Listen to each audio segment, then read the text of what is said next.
Hi, welcome to Cloud Love. And today I want to discuss about the basics about JavaScript and what I consider basic know-hows on how to use JavaScript. And we also have an advanced version of this video. But first, let's tackle the basics and let's start with the how to print on the console. So for that, let me just go here, and for this tutorial we will use Visual Studio Code and also this add-on called Terminal Tools. So if we start with this file, when we run it through this through the console, it will print out the type of variable. So if we just go try it again, but now trying to print something else, let me just comment this line. So on the console you can print basically any type, so any variable type, so you can print a string. So this is a test.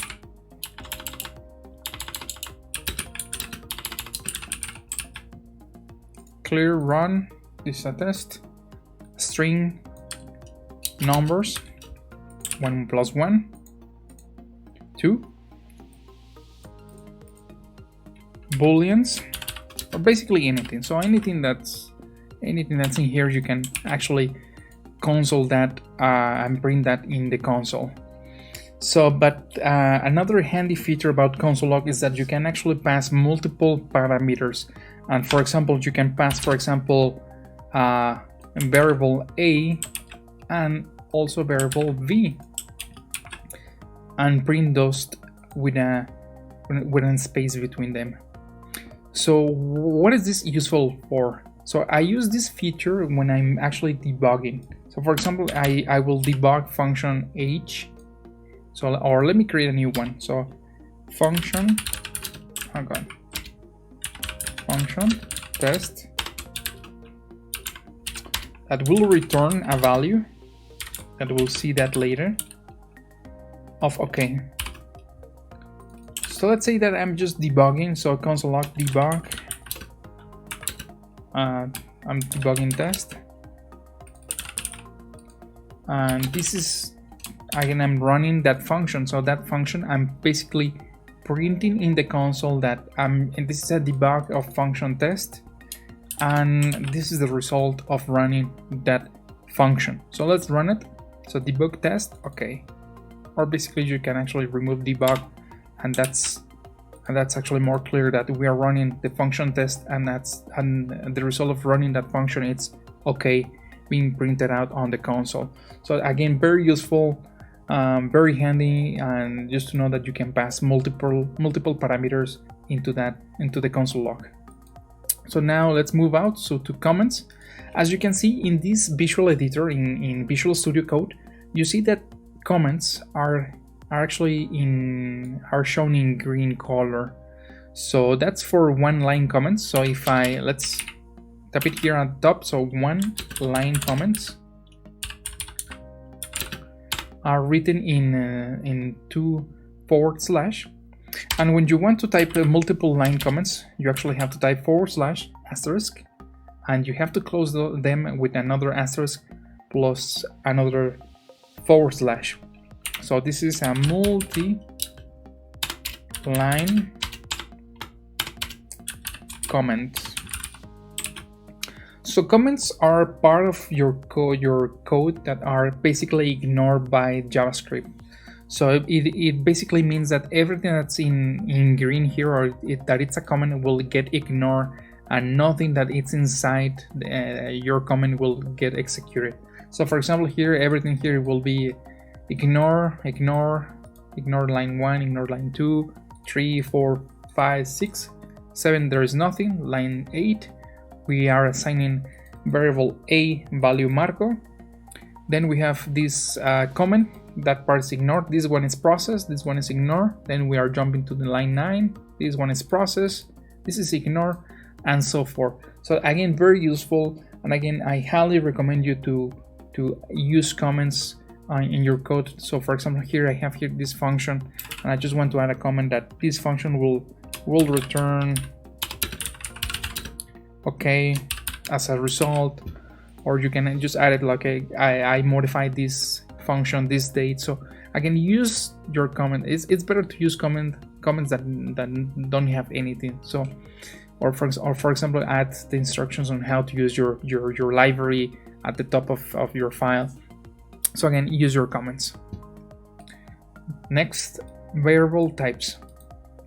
So I already have here one handy way of knowing which type is one variable, and it's by using type of and your variable.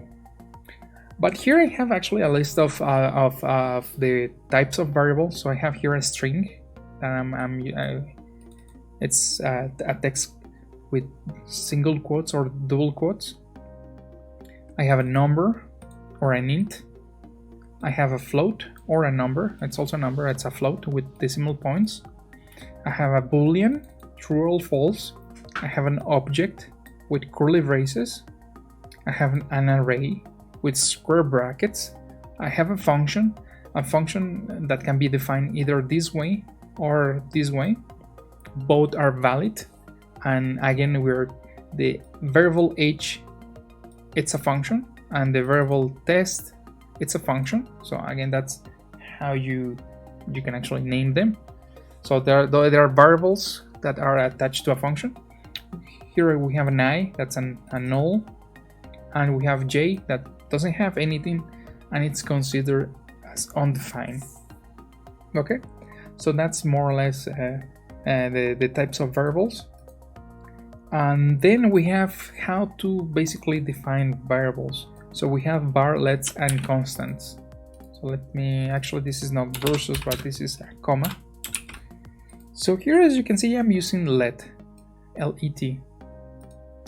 But most of online tutorials or guides, you will see that variables are getting defined with var at the beginning. So for example, name,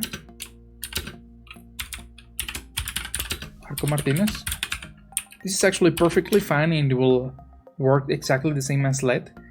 But JavaScript has new types of variables, and let it's basically a local variable. So it's something that you only want to run it in, that's more scope focus, or it's only encapsulated in, for example, in one function or in one condition.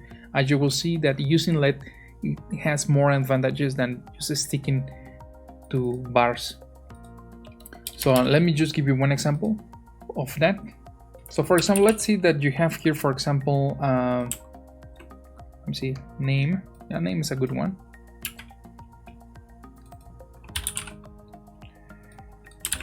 And you have a condition.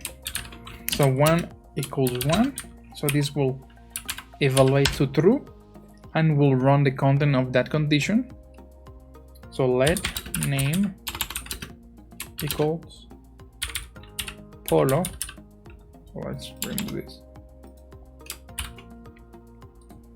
And now let's just console.log everything, so just to see what things change and what things stay the same.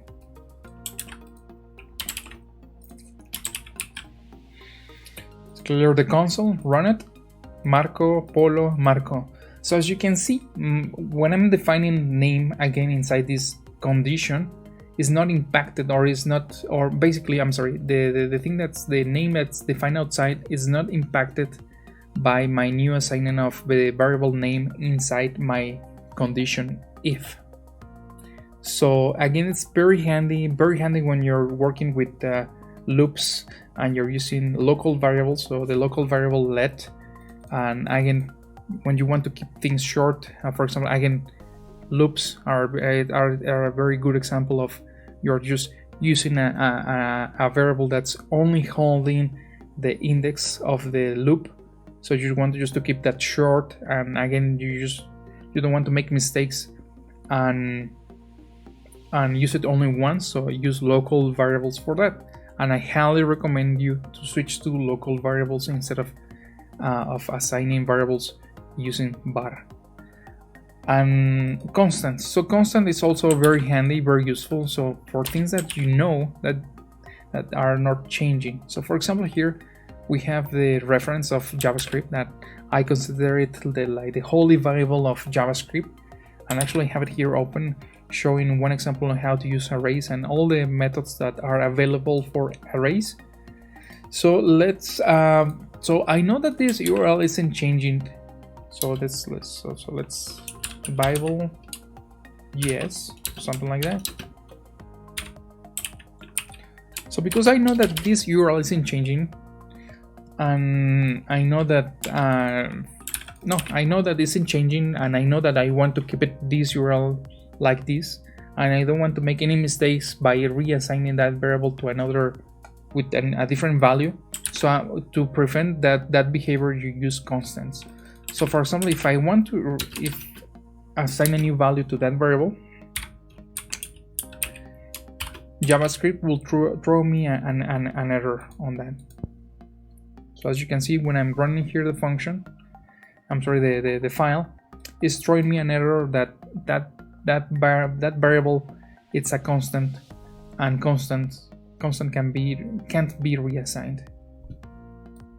So that's good. Again, very useful when you're working with libraries or packages, and when things that you know that you can make mistakes, obviously, but if you want to avoid mistakes, I highly recommend you to switch to local variables and constants in your programs. So now let's go to conditions: if, else if, and else. So let's start with the simple one. So if, let's say, let age equals 10. If age is greater than 18,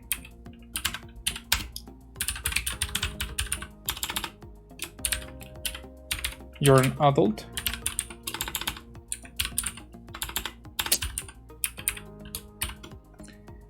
Else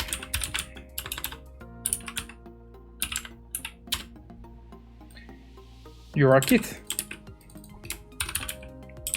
So how it works?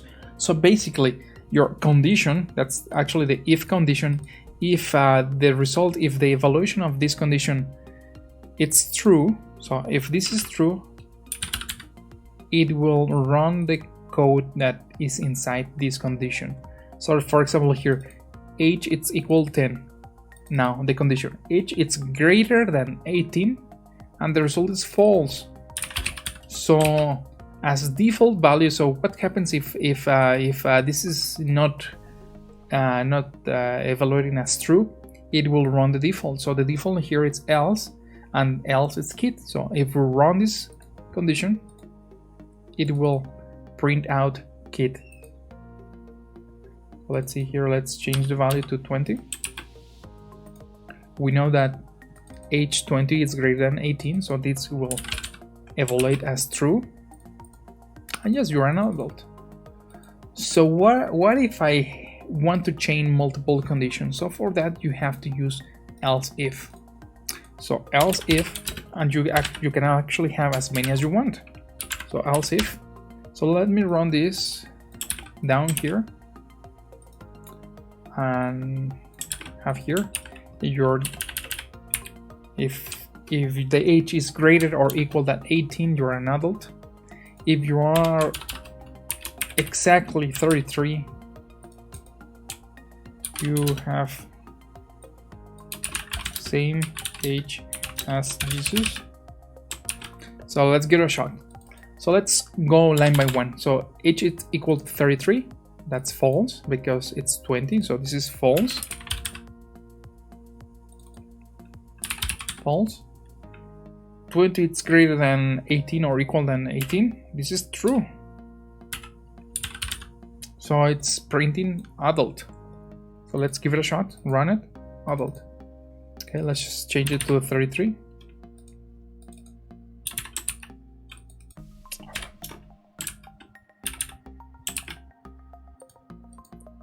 Same as Jesus.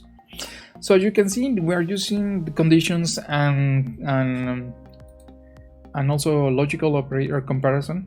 Now we're doing a comparison, and as you can again, we can have multiple else if conditions.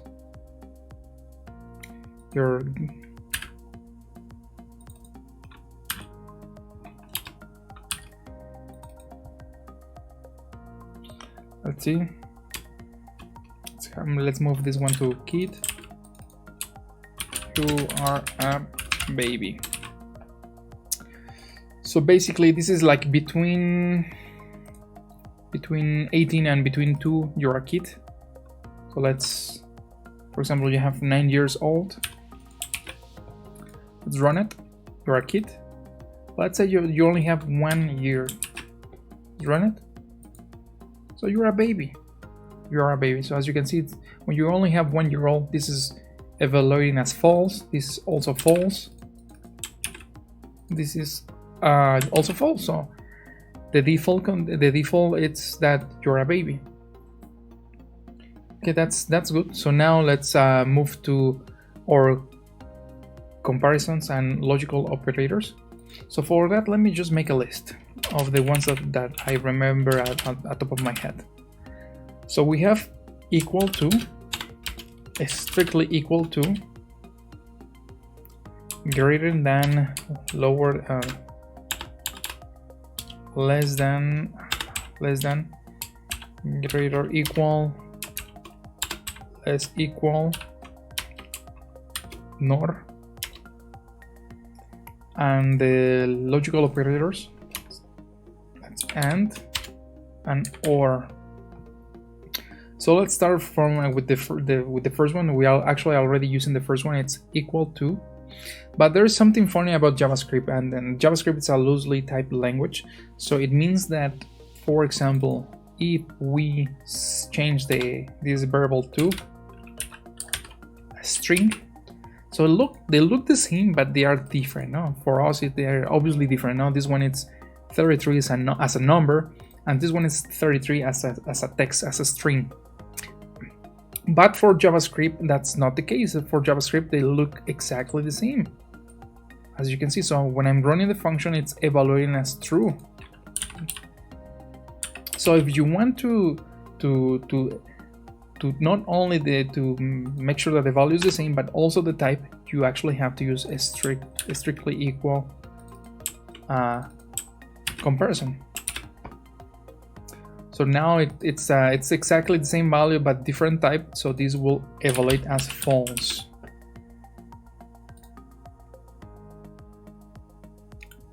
And evaluate the next one, so an adult.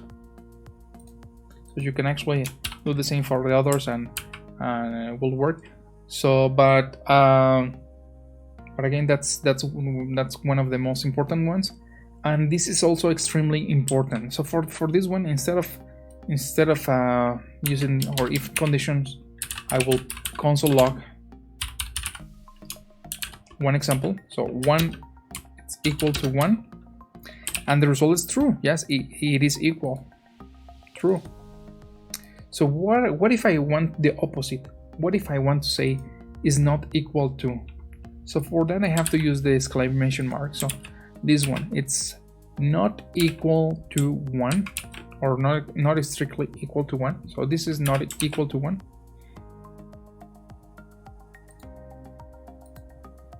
So now it's false. Now it's basically inverting the results. So if it's true, it will get inverted to false. If it's false, for example, 1 is not equal to 2, and it's true. So run it, and it's true. So as you can see, it's basically just inverting the result. So for example, here it's equal to 33, and if you just want to say the opposite, is not strictly equal to 33, that will evaluate as true. So same as Jesus. So that's very important now. So now let's go to the logical operators, the and or. So now let's add a new variable. Let name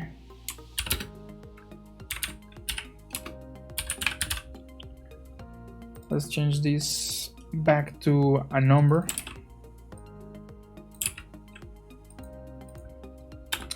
So if age is equal 33 and name is equal to Marco, it will get executed. So if both are true, the content will get executed. So if we basically type the how it works, so if true, and the second one is false, the result will be false. Let me just copy paste this one. If the first one is false, and the second one is true, will evaluate as false. If both are true, will evaluate as true, and if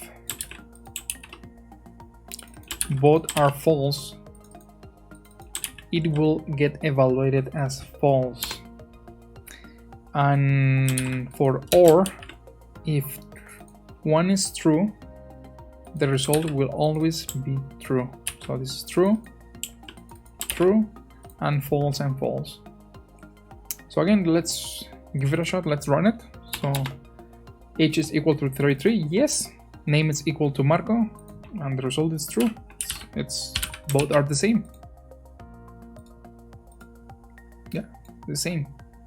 But if we change one of them, David, and we run it, is not evaluated anymore. So it's false, and it's jumping to the next one. Okay. But if we want to just have one of them to be true, the result will be true. So age equals 33, true. Name equals Marco, false. But because we are using the OR condition, so the result is true. So true, false equals true. Same as Jesus. So that's how conditions work. So now let's go to strings. So let me just copy this one. Name, and let's have last name. Let's have a new variable. Let full name equals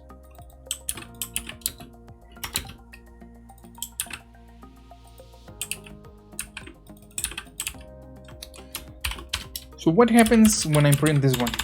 console.log full name. You will see that the strings are getting combined. It's a concatenation. So if I want to make things look better, I have to add a space. So I'm basically adding name plus a space plus last name. And now when I'm run it, I didn't save it. When I'm running this, it's getting properly formatted. So this is how we concatenate strings on JavaScript. Obviously, if we add something more complex, so let's add more complexity to this string. So name equals name plus, let's add a new line. So let me escape n to print new line. Last name equals last name. So when I'm printing this, it will look like this. So name equals David, last name equals Martinez in two different lines. In JavaScript, we have a different way of writing exactly the same thing, and it's using the string decorators. So for that, you can actually, let me just copy this variable, change it to 2.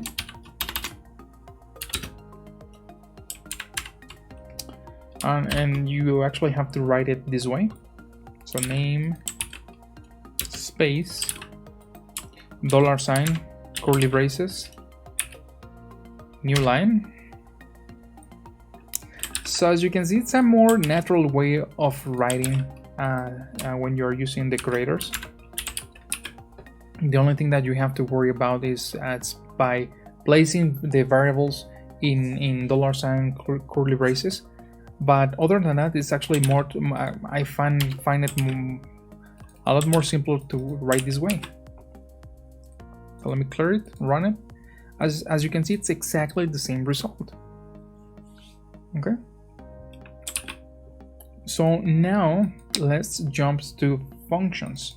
So functions, it's a way of basically reducing your code size and reusing parts of your code on snippets. So let me just create a function for doing exactly this thing, for printing out your name is colon and your last name is colon. So let's create a function for that. Function name format. Let's just put it. Let's just name it nice name. Let's pass two variables, a and b, and let's use this one, and let's return this string. Okay, so that's my function. Can be at the top or at the bottom, that's exactly the same. So Marco Martinez.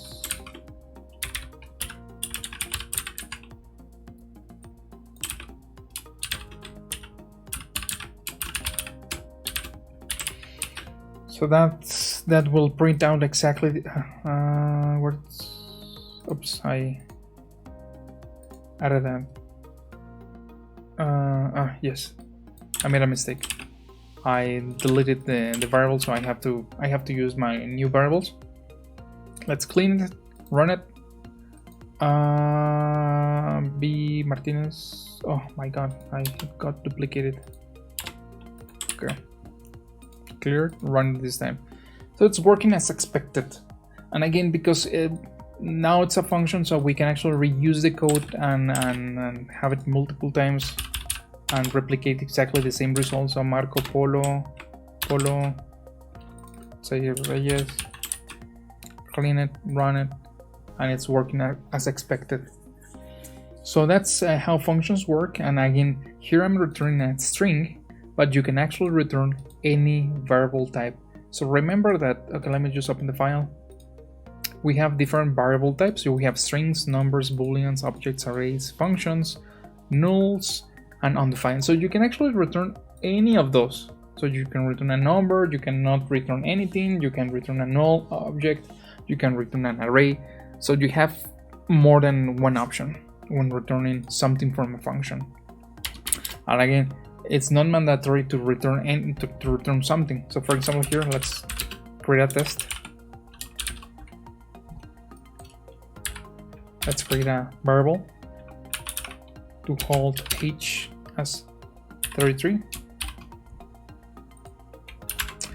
This function, the only thing that this function will do is to change the value of h to 50. Let's first console.log h.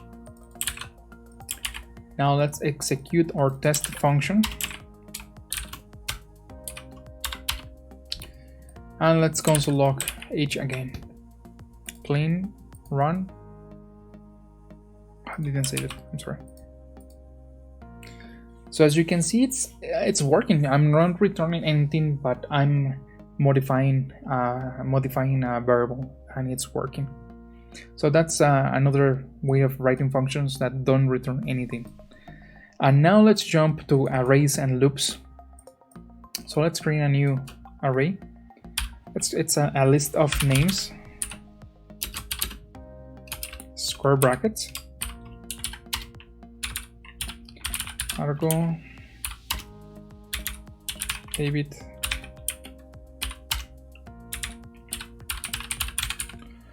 so this is an array, and an array can actually contain any variable type. So it can contain numbers, strings, float, or this with decimal points, booleans, objects, and arrays, and so forth. And let me just give you another example.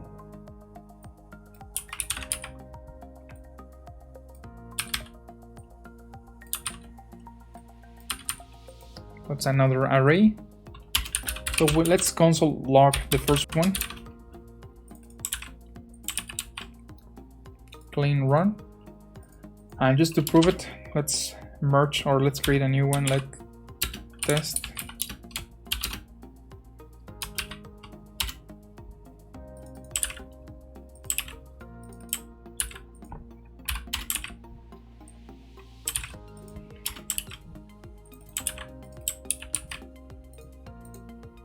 So as you can see, now we have a two dimensions array, so a multi-dimensional array with two different types. And one of the basic methods when working with arrays is to actually add new values. So let me just first, let's delete this one. Let's also delete this one, and let's push a new value. Let's say that we want to push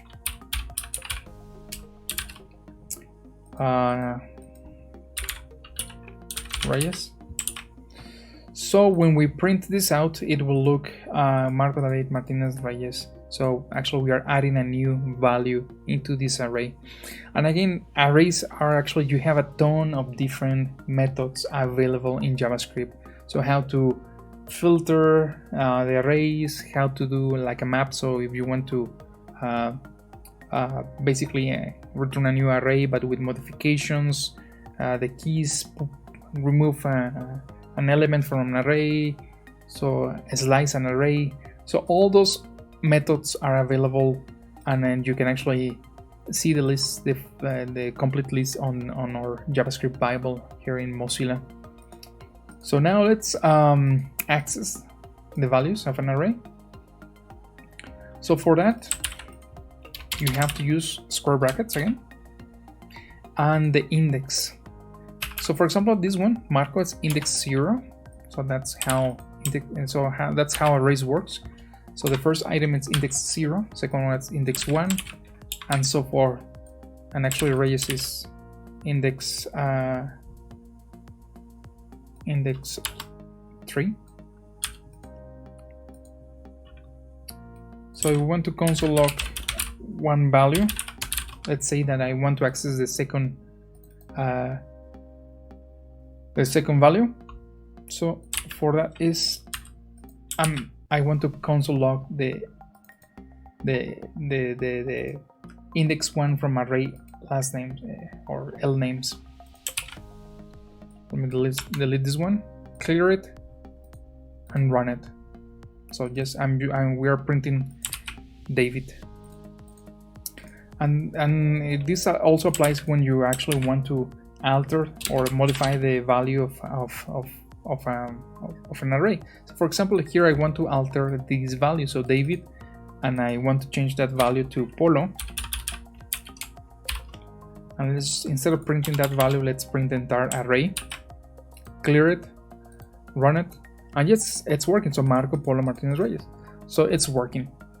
So now that we know how to work with arrays and that we have the list of all available methods to work with arrays, how to access values using loops. So for that, let's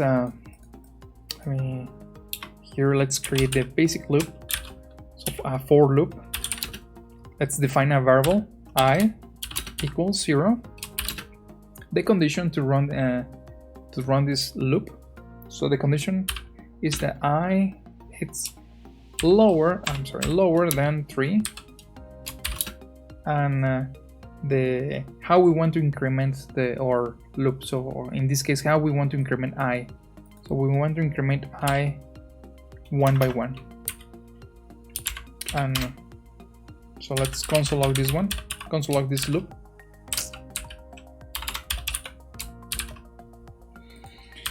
And here this looks weird, but I++ is exactly the same as I++ is exactly the same as I. It's equal to I plus 1. So we're basically just adding 1 to I every time that we're running this loop. So let's console log this one, clear, run it, 0, 1. Okay, so as you can see, first we're just initializing this variable as 0. It meets the condition that yes, I it's lower than 3, so it's the content gets executed.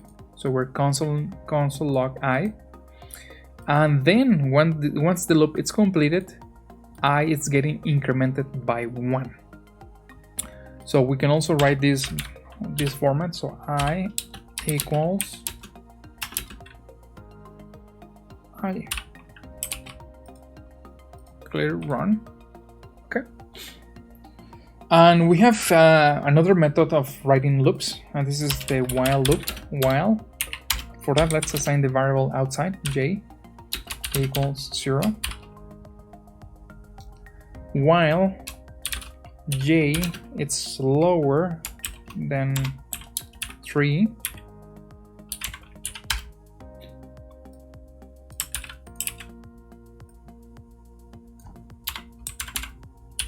so j equals 2,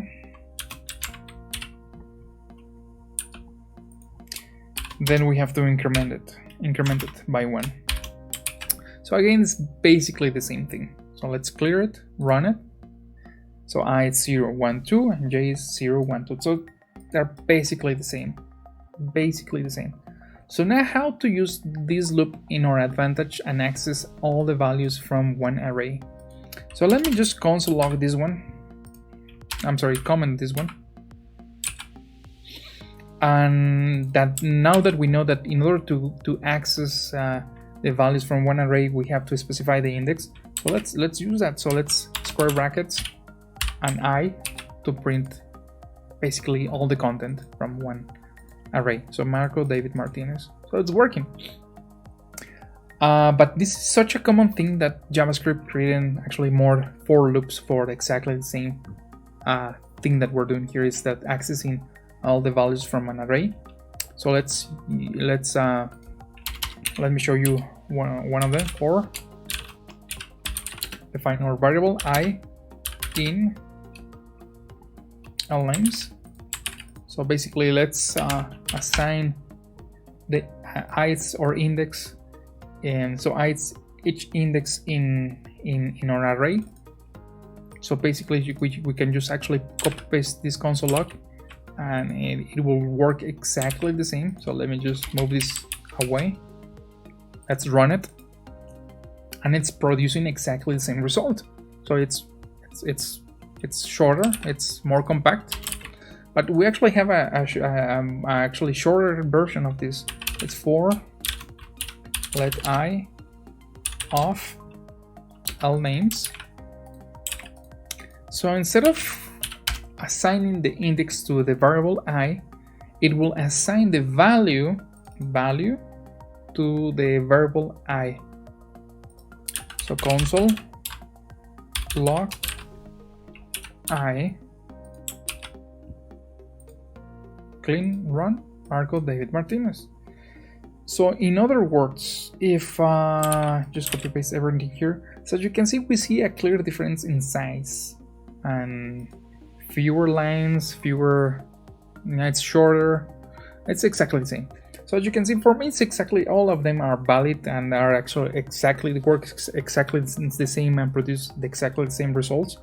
So it depends on the situations that you have to use your loop, but I highly recommend you to know all the versions, all the different types of running loops, and again, just to use the one that you feel more comfortable to work with. Okay, but again, the functions that are in the loops that are in here produce exactly the same result. Okay, so let's move out. Now objects. Let's I actually delete it or close the file by mistake. So object. So let's have an object called person equal curly braces. Let's have that person object have a key of name column Marco. Let's add another key h column 33. Sleep is sleep. It's false. So again, it's exactly the same as array. You can actually add all the variable types, so you can add strings, numbers, booleans, another object, an array, and so forth. So this is an object, so let's console.log this object.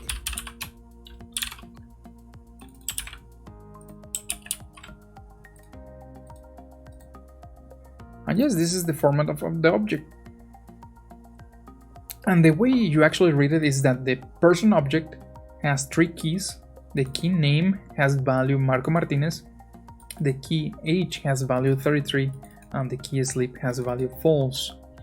So how to access the key values? So for that, you can actually use the dot and the key name, or you can use the square brackets like an index name, and that will actually produce exactly the same result. So Marco Martinez. But as you can see, the second one is actually very handy because you can actually pass the dynamic values, and let's create a function for that. Function get val key. Let's return the person key value. So yep, so let's console log this one, get value.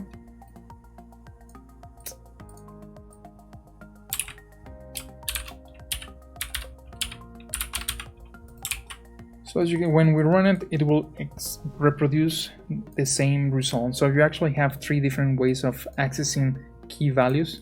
Obviously the function it's you can actually reuse it for accessing different key values. So as you can see, it's more dynamic this way. So that's functions. Now just to complete this small training is how to use JSON objects and how to convert an object to a JSON and to a JSON string to an object. So okay, we have so let's go back here, delete everything. Let's delete the key name. Let's print on our object. So that's an object. That's fine for when you want to access all those key values, but when you're sending data over the internet, you want to keep the data as a string or as a number.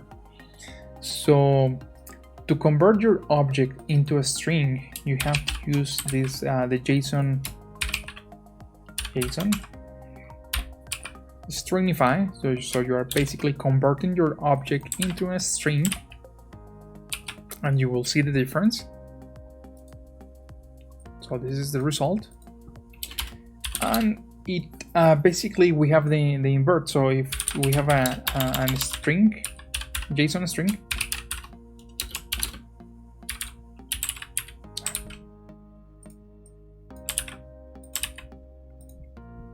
I missed one curly brace.